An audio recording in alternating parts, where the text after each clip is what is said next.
Good evening and welcome to News Valdosta. I'm Lindsay Shaw and this is your 6 o'clock news update. Police are looking for a man accused of beating his girlfriend with a piece of a bed frame in Valdosta. Roderick Frazier allegedly assaulted 23-year-old Sierra Williams at her apartment yesterday morning. Police say Frazier struck Williams in the arm and leg with the pipe, then proceeded to punch her in the nose before fleeing. An arrest warrant for Frazier is out and police encourage citizens to come forward with any information. The police department is looking for volunteers for a new auxiliary program to assist police officers. Valdosta Police Chief Brian Childress is asking anyone interested in working for Valdosta Police Department on a voluntary basis to apply to the new auxiliary program, which seeks to boost community involvement with the department. Anyone interested in participating in VPD's auxiliary program should contact Valdosta Police Department. Georgia Governor Nathan Deal is being urged by Atlanta City Council to consider altering the famous Stone Mountain Confederate Memorial carving. Council member Julian Bond wants Deal to create a committee that will explore possible additions to the 3 Confederate leaders in the carving.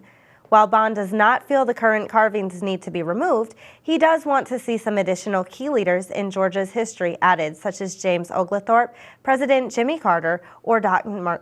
Martin Luther King. In Atlanta City Council meeting today, Monday, Bond's move was affirmed by a 9-2 vote. No further actions have been taken at this time.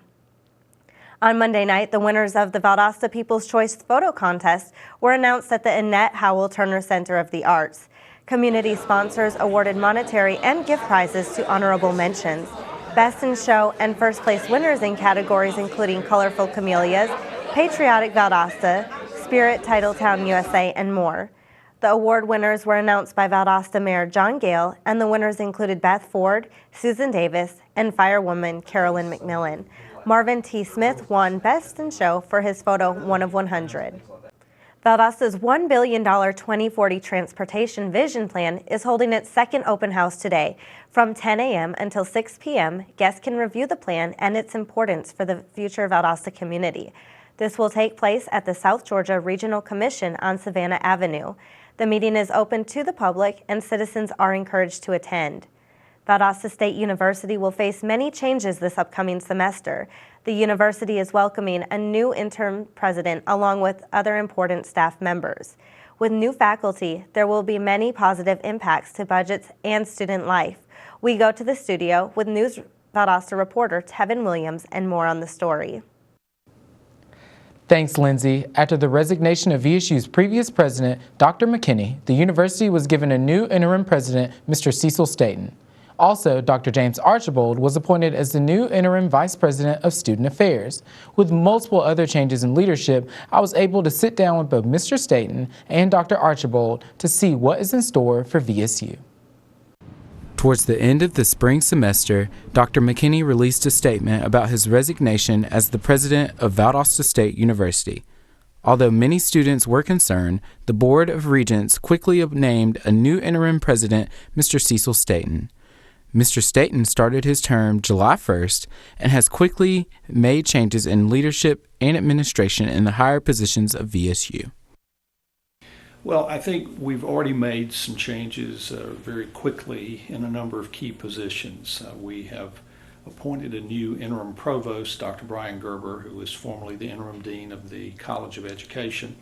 So I look forward to working with him as we deal with some of the academic affairs issues that will normally be a part of any university's life. After a change of leadership in the Student Affairs Office in the fall, the position for the provost and vice president was vacant.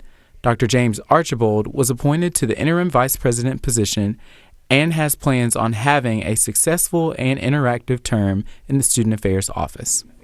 I'm looking forward to working with students in a different capacity than previously in the professorial role, but more so interacting with our students and engaging them and helping them foster their professional development as well as their personal development as they matriculate through their education here at Valdosta State University.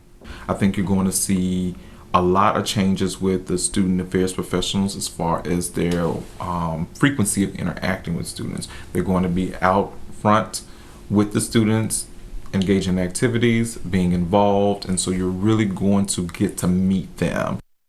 Another emphasis I have is going to be on retention. We want to make sure that students are happy and satisfied when they're at VSU. We want to make sure they have a reason to come back and finish their educations on a timely basis. With all these changes going on at Valdosta State University, the new administration is still working towards one common goal, which is for the students. For News Valdosta, I'm Tevin Williams. And more on today's weather. We have a high of 95 degrees and a low of 74. Tomorrow, we will see a slight decrease in temperature as the expected high is 93.